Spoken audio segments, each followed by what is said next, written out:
My name's Robbie Luckett. I'm an associate professor of history and director of the Margaret Walker Center and COFO Civil Rights Education Center at Jackson State University.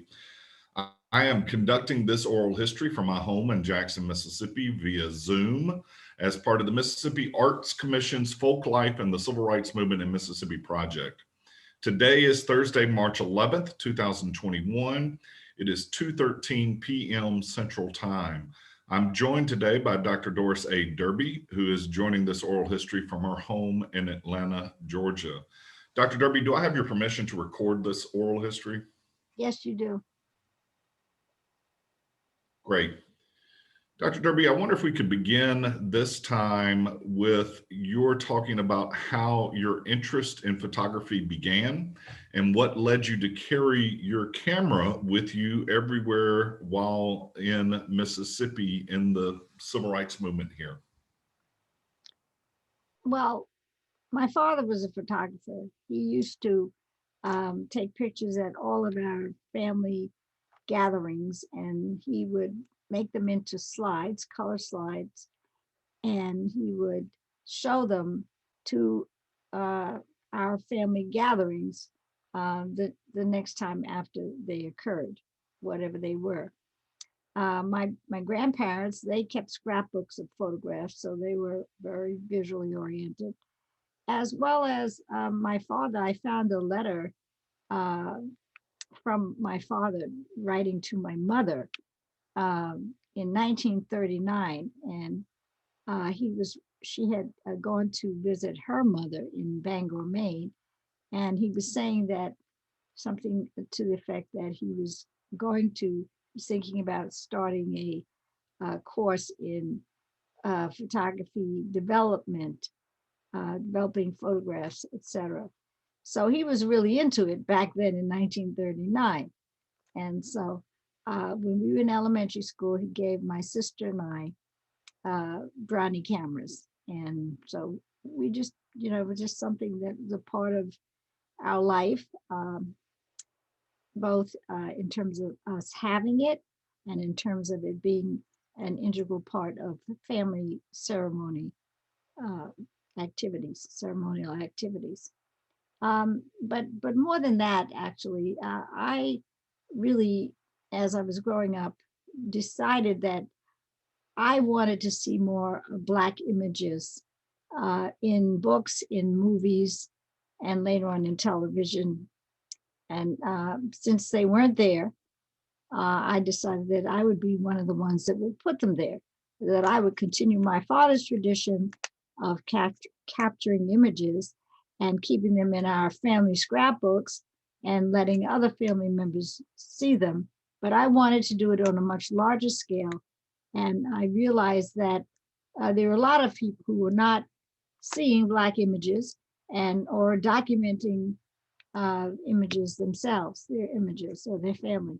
Even though there were a number of people who kept scrapbooks, but I wanted to see our stories of various life activities, and I wanted to see the verbal, the text alongside of the visual, because that meant that we'd have evidence of what we did, what we've contributed to our family, to our community, and to the country, and actually to the world. So that's how I did that. And can you Well, let me just add, yeah. So when I came to Mississippi, I had my camera. I had one camera, and I my first year I didn't take a lot of pictures because I was so busy with various things, and I was painting. We were based at some point. I was based at Tougaloo College, and Ronald Schnell, who was the head of the art department, had a studio, and he would make it available to any students young people who were interested in art and painting. And so for a kind of a break, whenever I felt the spirit and could get away, I would go to the studio, and I spent a lot of my time there painting, and I spent a lot of time writing poetry that would reflect what was all of the things that were happening to me and to the people around me, and in the civil rights movement, so many new experiences that I had to find ways to that I could control myself, find ways to express myself and to reflect on what was happening um, all over the state. Can you talk about your process as a photographer, the equipment and film you used, and any other technical aspects, especially as it relates to your activism? Well, as I said, I had one camera when I came to Mississippi. I had a Pentax 35 millimeter. And then eventually when I, like in 66, 67, I acquired two more cameras.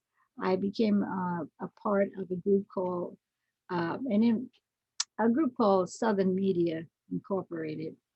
And two guys from the North, white guys, did start this group in order to document uh, and and train young people in documentary photo, photography, uh, editing, um, printing, darkroom techniques, and film.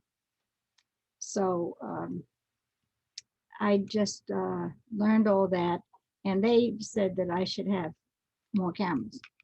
So I got two more cameras. I had two Yashicas, and I had several different lenses that I would change the lenses, or and then sometimes I had color film in one of the cameras. And it's interesting that for a long time I was just uh, exhibiting and thinking about the black and white photographs that I had. But I recently found, um, it wasn't lost, but I hadn't seen them in a long time. But I recently came upon several of my slides, which I was doing like my father did, make color pictures and put them in slides. And so I found some interesting, some really great slides of that same time period, some of which I have about Jackson State activities. And I found a really great one of Dr. Margaret Walker.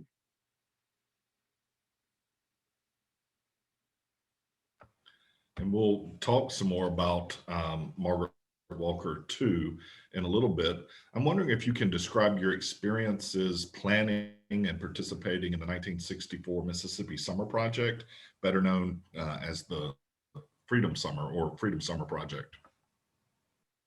Well, I worked in the COFO office in 63. I was between Jackson and Tugelo, where I was working on the literacy project, adult literacy project, to help get people registered to vote. And but I also worked in the COFO office on various voter registration projects, and also as we were planning for Freedom Summer. Um, I did leave Mississippi at the end of June for during the summer and a couple of months in the fall, because the literacy project that I was working on was trying to get refunding for the second year. And the literacy, the group that had funded us wanted us to continue the work in a literacy project in New York for a few months, and then while the money was being sought after, and then come back. So that's what I did.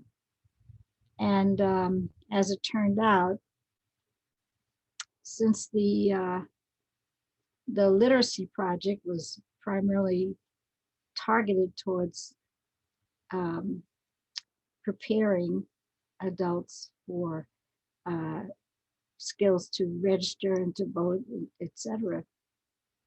After the Voting Rights Act was taking place, I guess the funders decided not to refund. So I came back to Mississippi in another capacity, in a research project with the University of Michigan, Ann Arbor, Dr. Patricia Gurian. looking at Black achievement um, in HBCUs.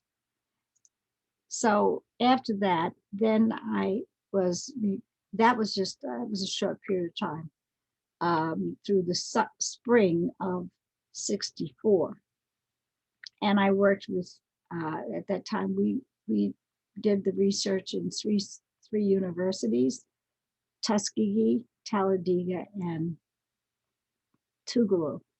So I was able to. I worked in Alabama with SNCC at that time when I wasn't working on the research. And then the Head Start program, the Child Development Group of Mississippi, was looking for teachers to work in the first Head Start program in the country, which was in Mississippi, through the state of Mississippi. And they asked me to work. I had come to Mississippi as a third grade teacher. I was teaching school in Yonkers, New York before I came to Mississippi. So I wasn't a student in that sense. So I said I would work with the Head Start program. And I worked in Holly Springs, Newell Chapel in North Mississippi. And then the Head Start program, Child Development Group of Mississippi, CDGM, asked me to go to Durant to work in the Head Start Center there, where they wanted me to teach teachers how to teach and work with the children and work with parents, as well as be the model teacher in a documentary film that was being made by CDGM. It was entitled, let me see, Chance for a Change. That was a film that was used for to send to the education department to renew the grant, which had been a 3-year grant for the Head Start program.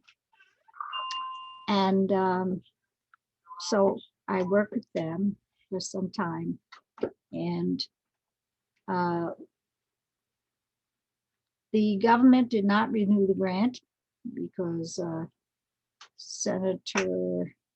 one of the senators in Mississippi fought the Child Development Group of Mississippi from getting the grant, Senator Stennis. He felt that it was too closely associated with the civil rights movement. So another group did get a grant, and so a Head Start program did continue, but the Child Development Group of Mississippi did not continue.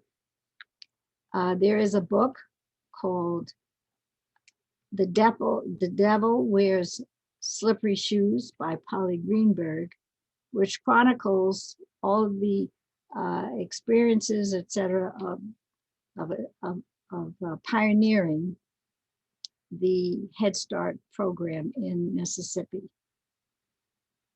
And there's another young lady that did a book. She's from North Carolina. Do you remember her name? Robbie? I don't. Okay. I can't think of it right now. Cynthia, I think. I could get you the name later, another time. Can you talk about the Free Southern Theater, its goals, and your co-founders, John O'Neill and Gilbert Moses? The Free Southern Theater was an initiative that three of us that were working with SNCC decided to initiate in 1963.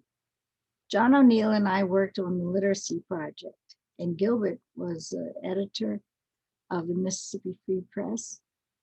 And we were all persons who had been involved with theater, although they were much more involved personally than I was, in the sense that they had interest in being having a career in theater. Both of them wrote plays and acted and so on. I was more of an organizer and supporter of Black theater when I was in New York, off-Broadway theater. We talked about how important it is to have the visual arts reflect the movement, reflect our culture, and to have it as a part of the lifeblood of the Black community, in order to bring together all of the areas that we need to see, um, lauded and um,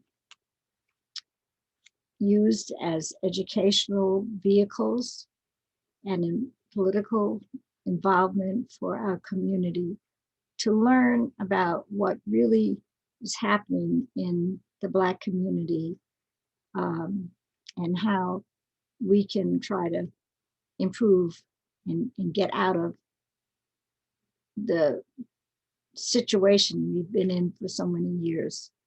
We thought that the Free Southern Theater, by taking the word through the spirit and through personal presentations, could inspire people throughout the state to understanding the situation and how we can improve, get out of all of the things that were happening to the Black community. So we became a repertory theater, and we took plays written by Black playwrights, Black actors, all different types of plays like Pearly Victorious, Days of Absence, so many. So we took the plays and we performed them wherever we could. There weren't a lot of places where they could be performed, because anything like schools that were owned by the state or by the city or the county would not allow integrated plays, or would not allow anything to do with the movement. We had an integrated repertory theater. We had integrated writers also. We took the plays all around and performed in freedom schools, in churches, on farms, on the porches of large land owners' property. And we did get a lot of people coming. Sometimes people were afraid, of course. We were harassed by the police. Some of the actors and theater company members were arrested or hassled, but we persevered, and the idea spread. We took plays to other towns, other states, and the Free Southern Theater lasted from 1963 to 1980. And we had an official burial of the Free Southern Theater in 1985. The headquarters of the Free Southern Theater moved from Mississippi to New Orleans, and was affiliated with support that it got from Tulane University in New Orleans and their theater department. But we continued on to have the plays travel around all over Mississippi. And this was the cultural arm of SNCC, Student Nonviolent Coordinating Committee. We got people involved the people who were watching the plays, the audience, often, sometimes they felt the spirit got up and wanted to get up on the stage and interact. We also had what we call story core or storyboard. After the plays, we had discussions and try to get people involved and to see what they felt, what their reactions were, and questions they had about the topics, etc. So it was quite an initiative, and I think that it certainly was one that had a lasting effect on men, women, and children. There are books written about it. John O'Neill, Gilbert Moses, and Doris Derby were the co-founders of the Free Southern Theater. The Free Southern Theater morphed into another group called the Junebug Productions, also based in New Orleans. And Junebug Productions is like the child of the Free Southern Theater. It maintains its history and legacy and has expanded even to broader heights and broader goals. And so if someone is interested, they could look up Junebug Productions. Stephanie McKee is the director and the executive director. And they travel around. They put on support a lot of artists and do a lot, especially with Black women.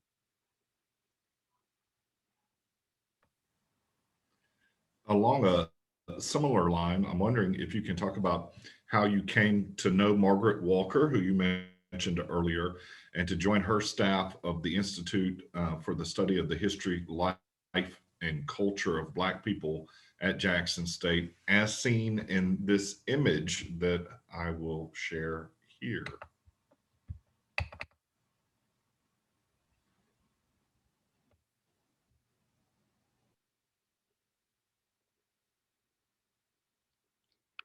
Well, the COFO office, which was the headquarters for SNCC, CORE, the NAACP, and SCLC, the COFO headquarters was down the street from Jackson State University.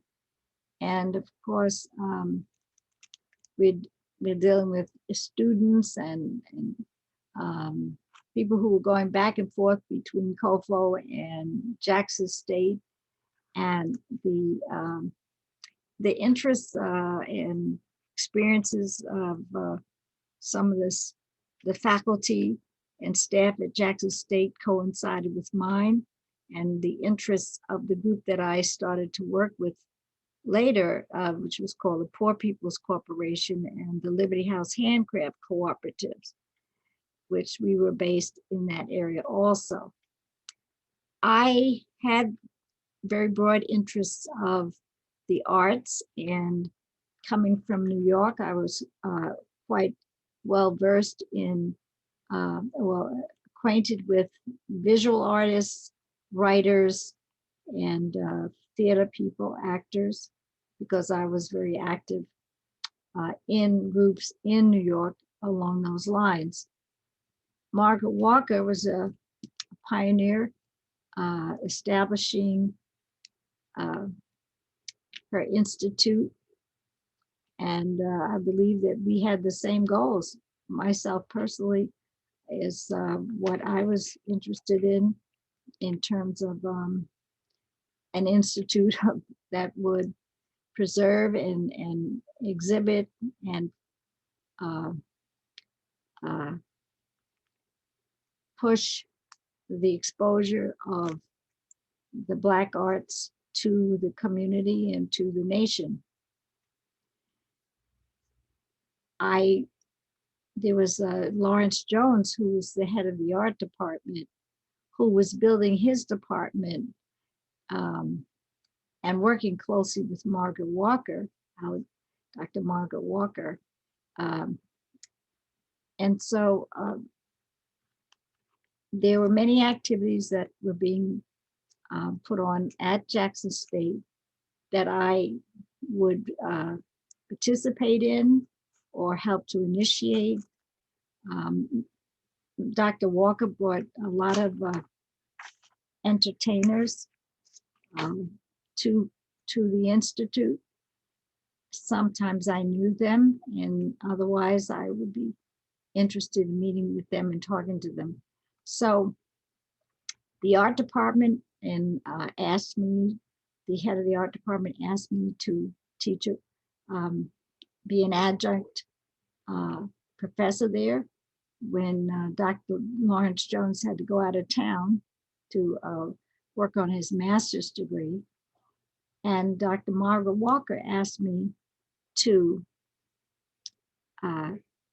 work with the Institute and help to put on some visual arts programs during the summer. And we were friends. She invited me to activities that she had, not only at the Institute, but at her home. Those persons in the picture, you see Dr. Marcus DeYoung, who was also in the art department. So the artists and of various types, the writers and visual artists, theater people, such as Tommy Stewart, we used to support each other and attend each other's activities. They were all intertwined. So it was quite, and then, so Margaret, Dr. Alexander, Margaret Walker Alexander, asked me to be on her staff. So I was on her staff until 1972, when I left to go off to grad school. So we have a couple of history professors there. We have Dr. DeYoung, and this person on the left, I think he was in public relations. So we just support those persons who were very interested in African-American culture and establishing the legacy for that. We were all around together in many activities. And I should note here that Dr. Margaret Walker Alexander was also well known as Margaret Walker, which she used as her pen name in her writings. And so sometimes you hear both, Dr. Margaret Walker Alexander, which was her professional name that she used as a professor at Jackson State, her married name. But in her writings, in her novel, her poetry, her essays, she continued to use her maiden name for everything she ever published as Margaret Walker. So people do hear both.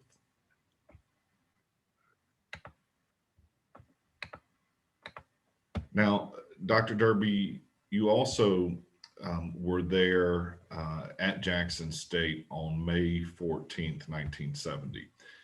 And I want to preface this question by just providing some historical context for people who may be listening to this oral history, that on May 14th, 1970, following student protest over their treatment at the hands of white motorists who drove through campus along the John R. Lynch Street Jackson corridor, Jackson City Police and Mississippi Highway Patrol marched on the Jackson State campus. They were in full riot gear, approaching midnight, and accompanied by the Thompson tank, a fully armored personnel carrier purchased ahead of Freedom Summer by Allen Thompson, the segregationist mayor of Jackson, falsely claiming a sniper was firing on them from Alexander Hall, a women's dormitory. The police forces sprayed nearly 500 rounds of ammunition in 30 seconds. Philip Lafayette Gibbs, a junior political science major at Jackson State, and James Earl Green, a senior at nearby Jim Hill High School, were murdered. 12 others were shot, and dozens were injured by the flying glass and debris.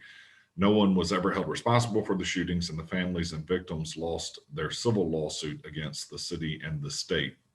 I was hoping you could talk about your experiences during the Gibbs Green tragedy and the 1970 police shootings at Jackson State, before we examine some of your images that you took in the aftermath. Um, are you speaking about the experiences right after the event, or? Yeah, generally, your experiences at the time when you were there, how you heard about it, what your reaction was, and what you did, what you actually did in the immediate aftermath. And I do want to share some of your images that we can talk about as well. Well, I was, working with the media group, and of course, I had my camera all the time, and I worked with SNCC and COFO and the Poor People's Corporation, developing the handcraft cooperatives. So I was in that area, physical area, a lot. One of the things I did was try to go back and forth between some of the groups I was working with, um, and see where we could do some things together. They overlapped, and let people at the university that were interested know about what was happening in the movement and vice versa. One of the things that I did do was to broker uh, a relationship between um, the homecoming group during 1970 and the Poor People's Handcraft Cooperatives, where we designed um, African dress, African inspired dress, for the first time in the homecoming history for Jackson State, where all the homecoming king, queens, and entourage had African dress. So we did bring, uh, I had been to Africa in 1960, and I had a lot of African dress and um, sculpture and artwork, which I eventually brought there and used to take it around and exhibit it at Jackson State. So I had a good relationship. And I was able to show people, the beauty of African culture, the beauty of African music, dance, dress, etc. So that was, and as I mentioned, I taught in the art department, taught African art, Caribbean art, and African American art when Dr. Jones was away for that year. Um, I worked, as I mentioned, with Dr. Walker and put on some exhibits. So I was around on campus, and of course, when I heard about what happened, I mean, I was aware of all the kinds of things that the police and the white community was doing, harassing the Black community. There was violence, of course, in 1963. Um, in the spring of 1963, before I got there, Medgar was shot and killed, was assassinated. And so then in 1970, as you noted, the police came on campus and shot into the dormitory and the other building. So I was there with my camera, taking pictures of all of the events after the shooting. I have photographs of the dormitory with the bullet holes and the young men who were protesting what happened, and they did not want to leave the building, leave in front of the building until the FBI had a chance to get there and to look at the crime scene. We had a lot of students who were injured. We had 2 young men who were killed, but a lot of students were injured, not only from the bullets and the flying glass, but also from the people running and trying to get away, tripping on each other. Low battery. Low battery. Low battery. So this is one of my photographs with the at Johnson Hall, where the young men were raising their fists in solidarity to the people that were out there. This was during the funeral. And we see that people had brought flowers, etc., in commemoration of the incident. So there were several other photographs that I took of the funeral ceremony and the burial site, the hearings that took place when the students were testifying about what happened the night of the incident. And that's the hearse. This right here is where my name is, around that placing on the street. I understand is where, around where the shooting occurred. You had people walking quite a distance to go to the burial site, which was in the cemetery out in west, on the west side of Lynch Street, and close to Jim Hill High School. So you can see how people are, they are walking, protesting, but they are very orderly, they're dressed up, they've attended the funeral, and that's down Lynch Street, going west on Lynch. I mean, you may want to say a little more about that, the location or a few of the details. As you mentioned, Dr. Derby, where you were standing taking those images is almost exactly where the police would have been standing and firing on the crowds that night, and also where James Earl Green would have been walking home from work that the street across from Alexander Hall. I'm going to share another image that you took there of young people. I was wondering if you might speak about the role of young people about this image specifically too.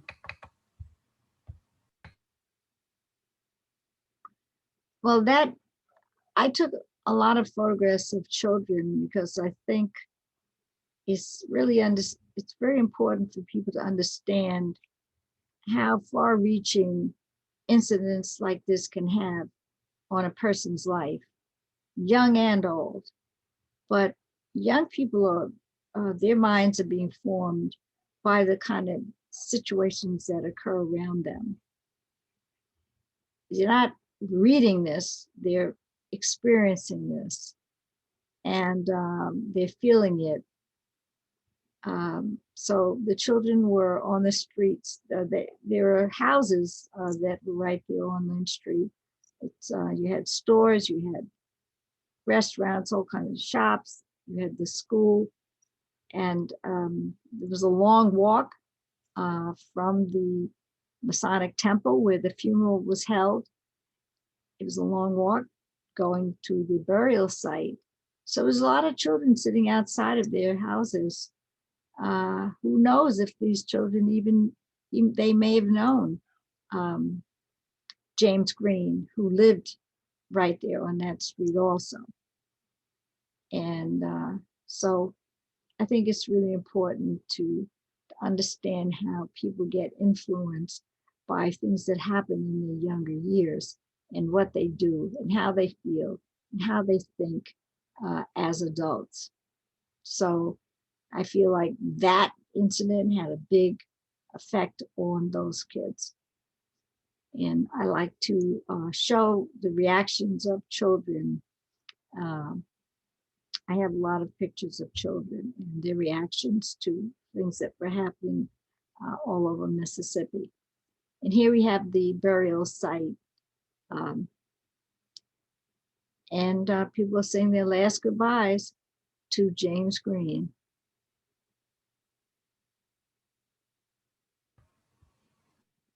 And I would note there are young people in this image as well, Dr. Derby. Yes, definitely.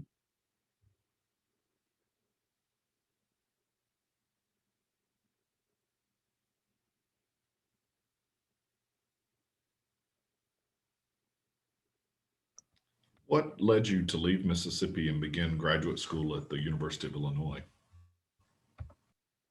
Well, I had been there for 9 years. And one of the things I was excited about everything that I had been doing, and feel like there was so much to do more. But I had initially wanted to go to graduate school before I left to go to Mississippi to work. As I mentioned, I had only planned to be there for about a year, but ended up staying for 9 years. A lot of persons, like in the 70s, early 70s, there were a lot of writers, reporters, professors, various authors coming to look at what happened, and try to get a sense of what was going on all this time and understanding. And they were writing articles and making movies and interviewing me because I had been there for a long time. And one of the things is I said, well, other people are writing. I would like to go on back and also write about this, and also teach, continue to teach. But rather than continue to teach on the third grade level, I decided I wanted to teach on the college level and to work with college students, because college students formed a real strong basis of the civil rights movement that came to work together with grassroots people. And I think that I thought that we needed to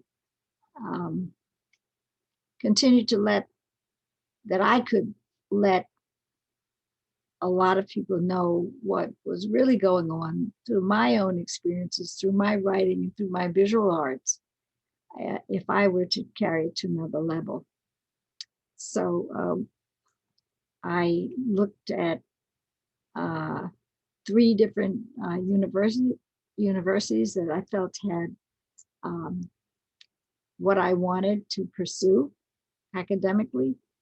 And I chose the University of Illinois Champaign-Urbana. But the other thing is that university had a tie link with Mississippi. And my field is in anthropology, cultural anthropology. I'm an anthropologist. And the head of the anthropology department at the University of Illinois, his son was a volunteer in Mileston, Mississippi. And he worked there and made a major contribution. Shimkin was his last name. His father's name was Dmitry Shimkin, a well-known anthropologist who had done research on migration series, Mississippi migration to Illinois, Chicago, California.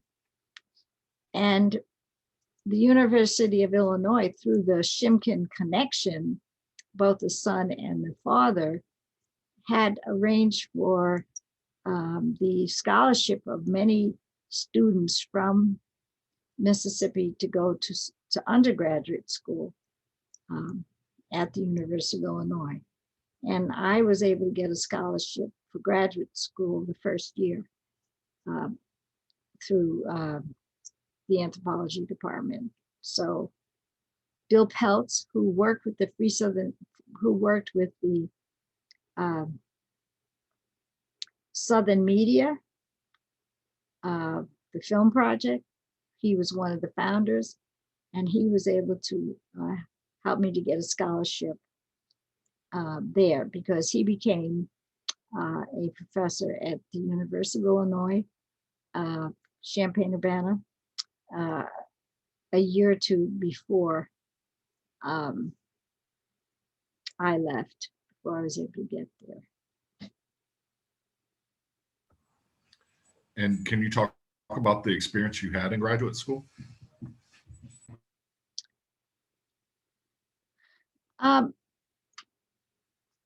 I stopped painting, and however, I wanted to do my fieldwork in South Carolina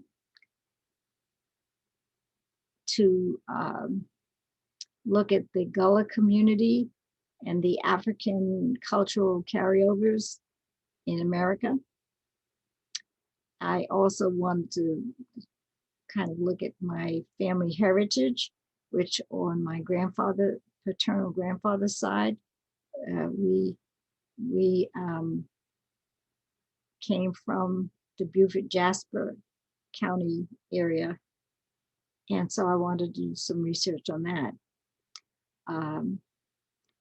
I got a grant from the anthropology department for summer research, which I did do a lot of photography at the Penn Center area and in the Charleston area. I was interested in learning about the material culture, the quilt making, the basket making, and the fishnets, etc., material culture that the people brought over, especially from the Senegambia area, West Africa, to the Charleston coast. And I later went back to do my field work there, and my research was on the basket making community in the Charleston area.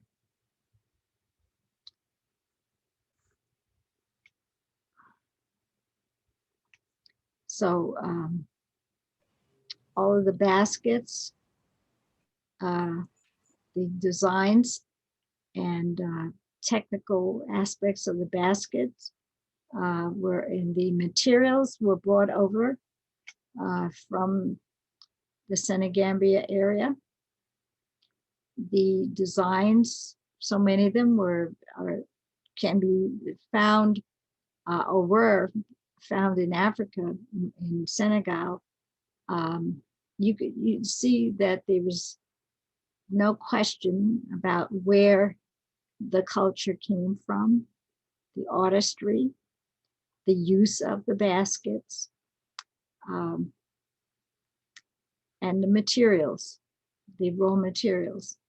The Africans built South Carolina, the richness of the rice plantations, etc. That whole economy was built on African culture from Senegambia. Peter Woods wrote an excellent book, historian, wrote an excellent book about the South Carolina culture and the African contribution, the role of the Africans in that. While I was in South Carolina, well, I had a friend Millicent Brown, who I worked with in Mississippi. I knew her and I stayed with her for a short period of time. And then I ran into Dr. Septima Clark at the time. And I was looking for a place to stay, so she invited me to stay with her. And so I stayed with her for a year. And I took a lot of photographs with her and the culture, the community, um, the basket making group of people in South Carolina. And what led you to Georgia State University? And can you talk about your experiences there on the faculty, especially as the founding director of African American Student Services and Programs? Well, I definitely wanted to, after being in the Midwest for a while, I definitely wanted to relocate to warm weather and to come back to a place that had the cultural interests that I had, and where I knew some people. So I applied for a position at Georgia State, and I got it as the founding director of African American Student Services and Programs, and adjunct associate professor in the anthropology department. I was able to build the Department of African American Student Services and Programs. I liked it because I could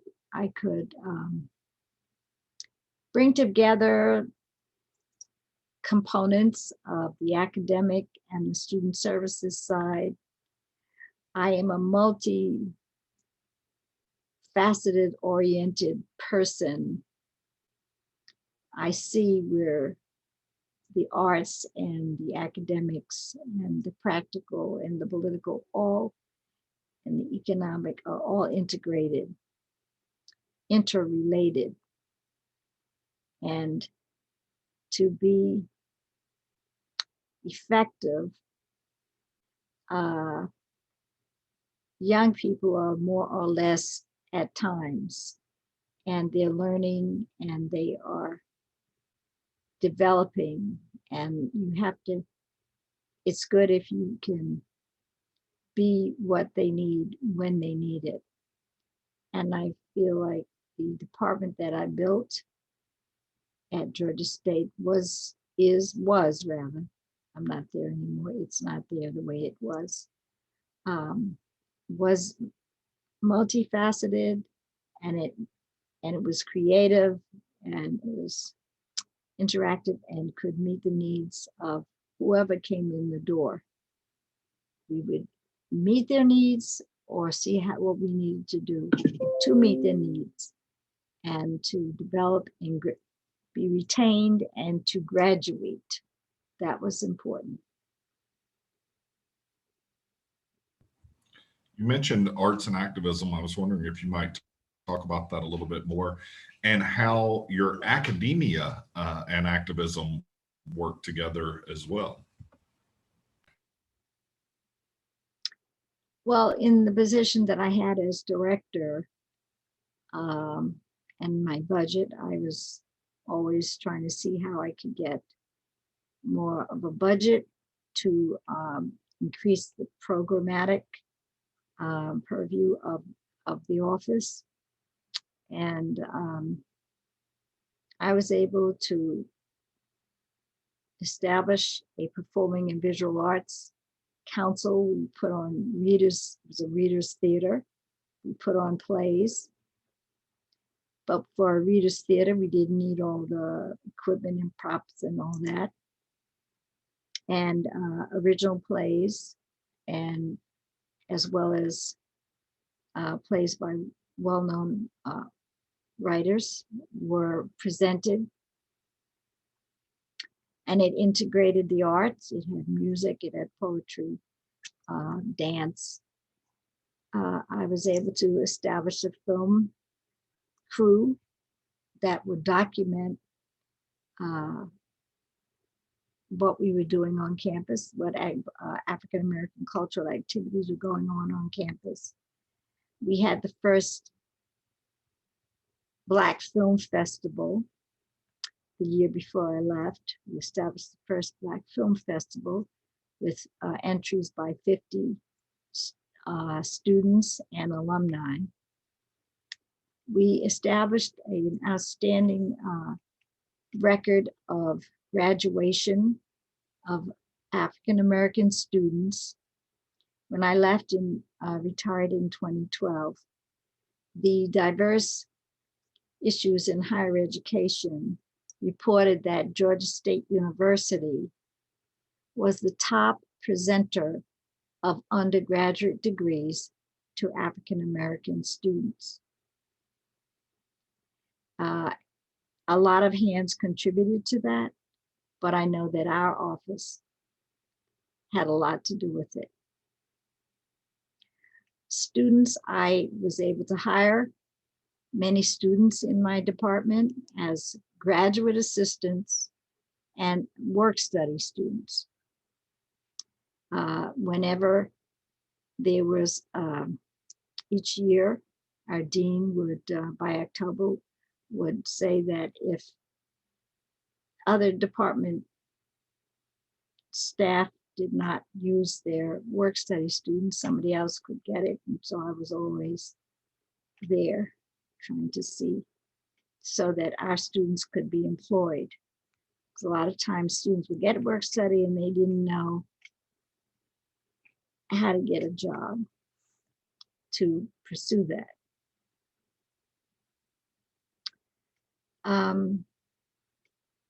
We help students in so many different ways. So the students could start organizations if they were interested in some topic. So we had civil rights organizations that were represented, like the NAACP. We had a branch of the National Council of Negro Women. We had the local student association, Black Student Association. We had the theater, as I mentioned, but we had a theater group that students started themselves many years ago, but when it went out of business, that's when I started my performing arts group. I would say that we had about, over the years, from the time I was there for 22 years, we probably had about 40 different student organizations evolved. We had a minority, we started a minority pre-med association and had a co-partner relationship with Morehouse Medical School, and our students could go there for different activities that they had, and I would take them every year to their annual conference.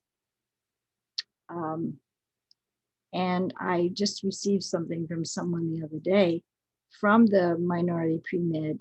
It said that she just saw me on and wrote something on Instagram saying that she was one of the first help initiators of that group of students with the Minority Pre-Med Association, and that we had been around for 28 years, and that the Minority Pre-Med Association is still going on. We worked, we had a pre-law, a Minority Pre-Law Association. Some of our groups were integrated when the white or other students, other minority, other ethnic groups thought it was something they were interested in. They joined, such as Minority Pre-Med. And we had, I had workshops, and I had a workshop on public speaking. We had different kind of workshops. Workshop on tutoring for graduate record exams so that our students would be prepared to do their best to take the exam for graduate record exam. And we had a lot of white students in that class. These were workshops, like 6 or 8 week workshops that we give. We just had, the office was very creative and responsive to the needs of our students and faculty. Every year we had the annual African American Awards program, Heritage Awards. And there were awards that were given, and each award was in the name of an outstanding male and female African American. We had a speaker from the executive branch of the university. This was a very big, classy event that was held in a hotel outside of the campus. So the students had a chance to see that they were admired and believed in, and that they could soar to great heights.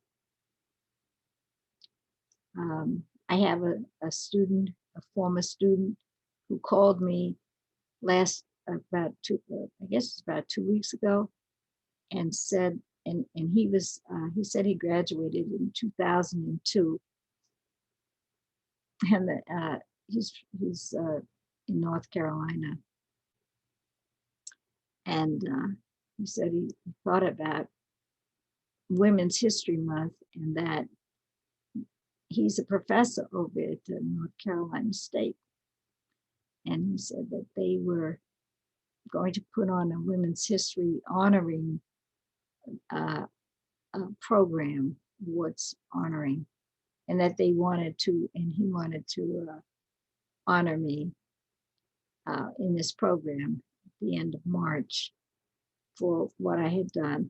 He said he remembered when he came and I gave him a job, and then he said later when I gave him a title, technology assistant, and he helped to put on programs. So now he is a professor of technology and media, digital learning or something. So that's kind of nice. It's like almost 20 years later, and I see the fruits of our work and our model at Georgia State. So I was quite excited about that. You said you were there for 22 years. When did you get there and when did you leave? I got there in 1990 and I left in 2012.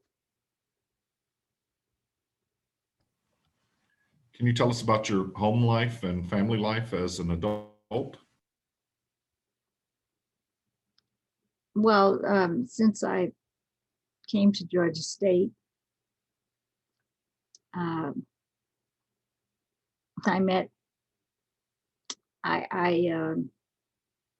was quite involved in the community and the arts. Then I met my husband on campus, and later in the community, the arts community. And we've been married for 25 years. He's an actor, and Bob Banks is his name, and he is a retired Army veteran, Sergeant First Class. We do a lot of things together, and then we do things that are separate.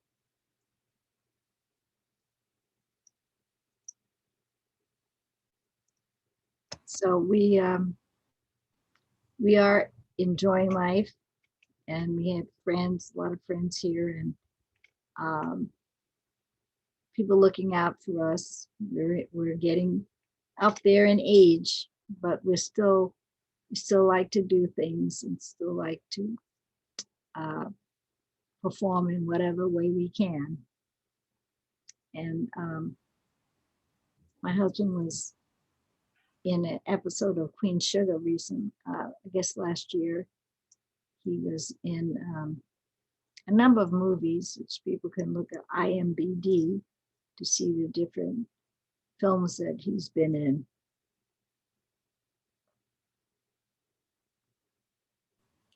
Of the many exhibitions you've produced from your photographs and been a part of, Can you talk about one or two that stand out the most to you?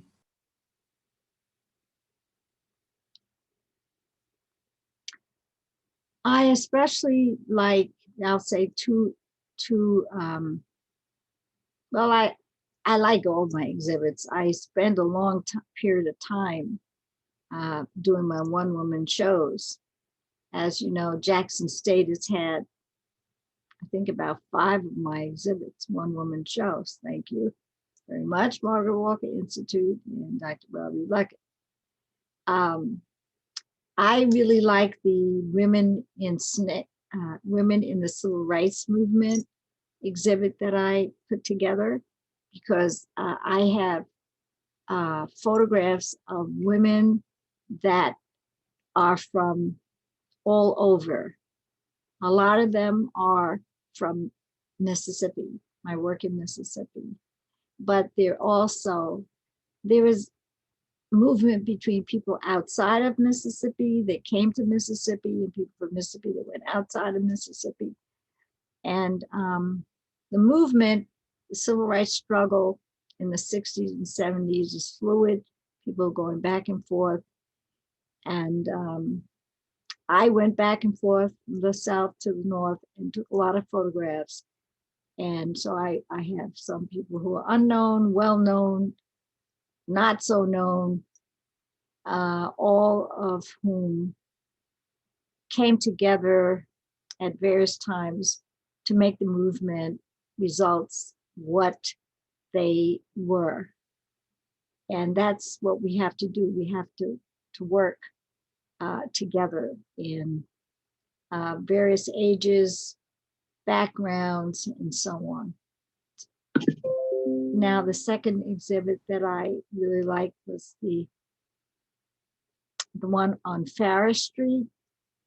Farish Street is that, I mean, it's the photographs are such records in history because Farish Street is not what it was for so many years, so many decades. The main business street in the Black community during the days of segregation was very successful. It was cohesive. You had doctors, lawyers, funeral home owners, restaurants, clubs, bars, and Farish Street played such a very important part in the civil rights movement in Mississippi. And the children, again, there was a lot of pictures there of the children, and they were watching, they're going back and forth, coming home from school, they're sitting in the windows looking out and watching what's going on. You had the old people, young people, and some of the people looked like they would be people just today. You could see some of the same dress and the hairstyles and so on. So you see buildings that are no longer there. So you have a lot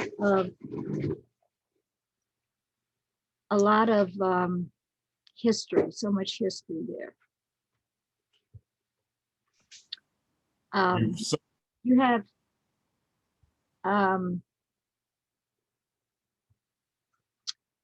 so many changes, and people are trying to get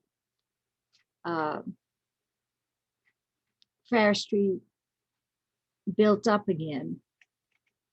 Hopefully at some point it can go back to its former glory.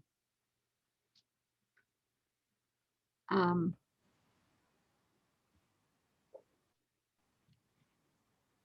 hope so as well.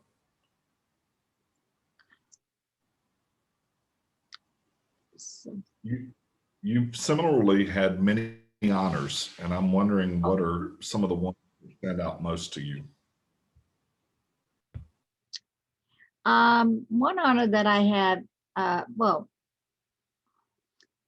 was the honor of an artist, Charmaine Minifield, asking to work together with me to collaborate to utilize one of my photographs in a mural on uh, near in the Martin Luther King Historic District. And it's a mural that the picture depicts the educational push thrust in Mississippi at Tufts Delta Health Clinic, where they had adult education classes. The picture has 3 generations of people being educated and a teacher. Look like from the age, you have a young boy standing near mother and like a grandmother and a teacher. And actually there's 2 photographs. We put the concept together from those 2 pictures for the mural. And you have the American flag in the background. So so many of my pictures tell stories that what you see is only a small amount of what that setting represents, what those people in the picture or that person in a picture represents. So in that picture, you have the American flag, which for America to for these injustices taking place in Mississippi, where schools are segregated and inferior, less money paid for the expenses of the education of Black children having to work in the fields and get out of and not be able to go to school for 6 months or 7 months or not at all because they had to work in the fields. And now you have a picture of adults who were not able to get an education because they had to work in the fields, or because they couldn't afford to go to school, or because they had to stay out to take care of other children or something. But here you have a picture of generations of Black people, old women wanting to still get an education. So that was important. And then another honor was having my photographs chosen to be in a mural, 2 murals on the Atlanta Beltline, Jimmy Carter Parkway. I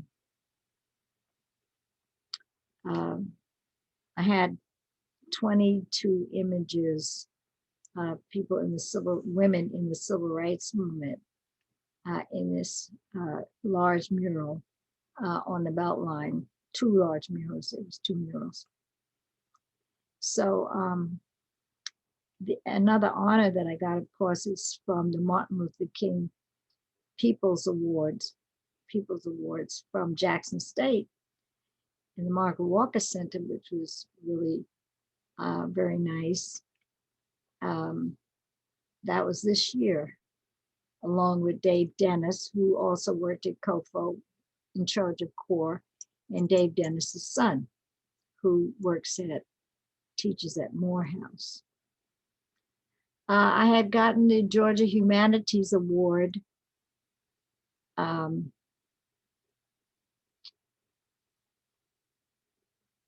I forget what year, it's maybe 2011 or so.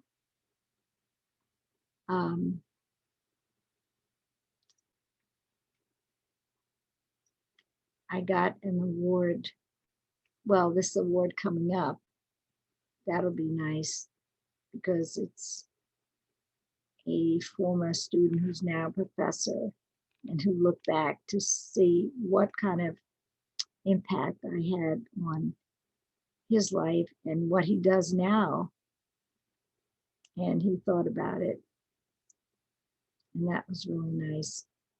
I've gotten a lot of awards, but I just, my award is seeing the things happen that I put my hands on and which will be of benefit to our young people and to our community and to our nation. I got an award from the Atlanta Black Theater Festival a few years ago, and they asked me to be on the board. And I have a number of awards that are being put in my name.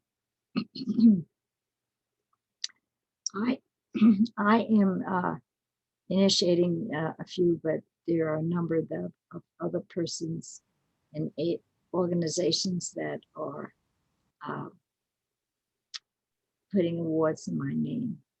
The different, reflecting the different initiatives that I have had started in the arts and social justice, activism, dance, theater.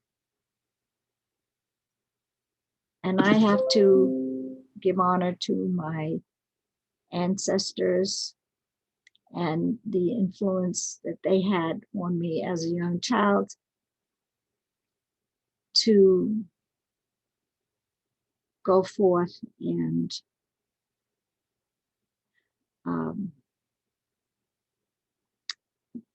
make change, create for the betterment of our people and for the nation. My parents and grandparents who fought discrimination and racism. My male parents who were in the military. My grandfather was in the 1898 Spanish-American War. My father, who was in the 369th Army Division when it was segregated. So I have a legacy that I felt like I had to, that I was inspired by. And I do hope that other people behind me will find some inspiration in what they read or hear and go on to make their own contribution to our people and our country. And I do want to say out loud that you've recently endowed 2 awards at Jackson State, the For My People Doris Derby Legacy Award, and then also the Doris Derby Social Justice and Visual Arts Awards, which we are very grateful for. And I think what you've just said speaks a lot about your motivation in creating those. And the For My People Award will go along with our annual For My People Award ceremony, for which, as you mentioned, you did receive a January 2021 award. So we're grateful for that. Dr. Derby, we're approaching the end of this oral history. I'm wondering if you have any other final comments or thoughts you'd like to add here as we wrap things up. Well, I am working on a second book, which should be ready this summer, and that is called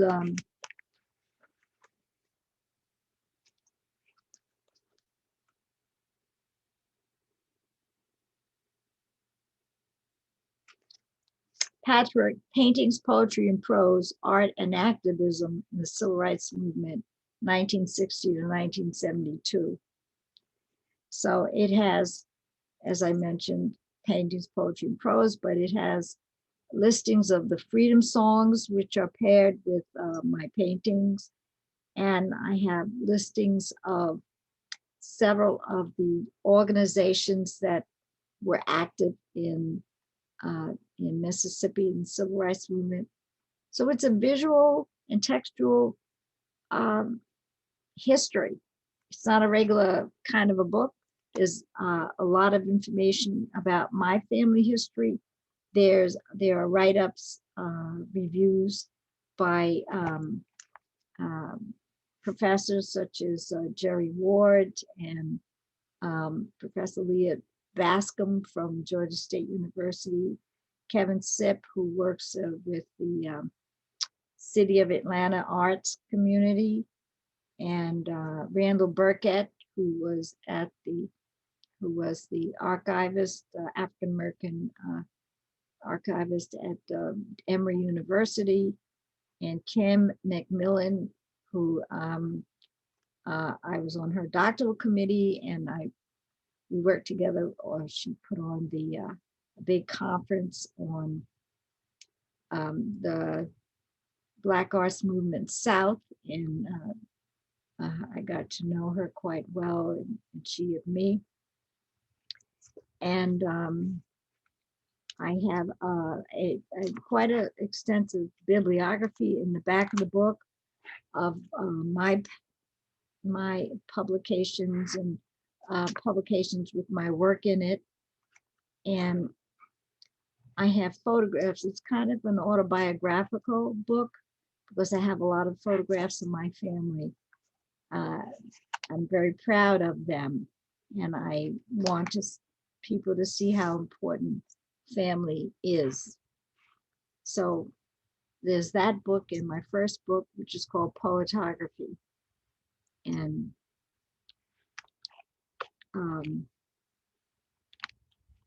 I think that's, oh, I was a producer, a co-producer, or executive producer on 3 documentary films.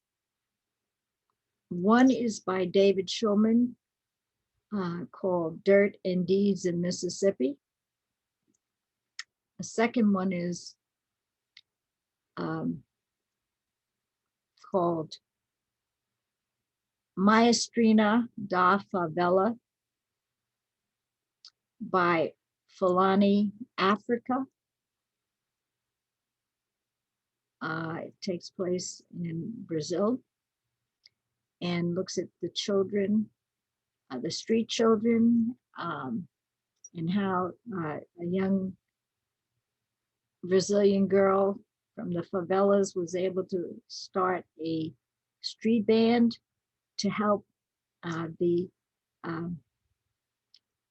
orphan children out in the streets. And then the third one is called Baobab Flowers, named after baobab tree in Africa. And she is the producer, director,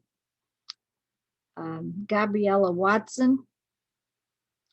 And Gabriella Watson was also, she's Afro-Peruvian.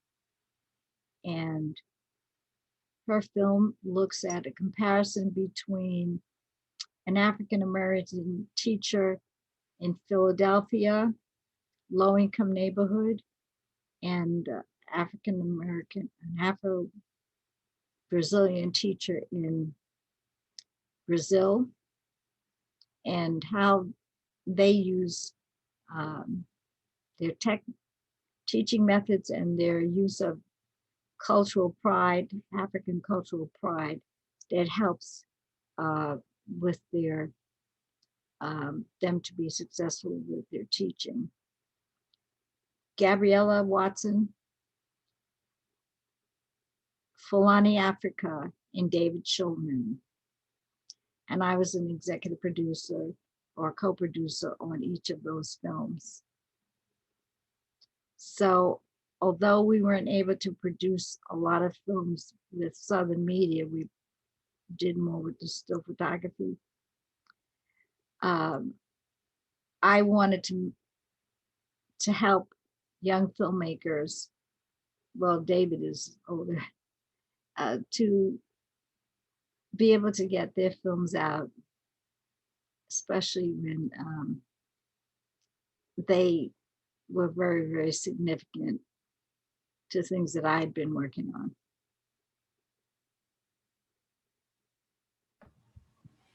That's great. Well, thank you, Dr. Derby. This has been wonderful. I appreciate your time. It's always great to spend such good time with you. Thank you so much. Thank you. Thanks, Robbie.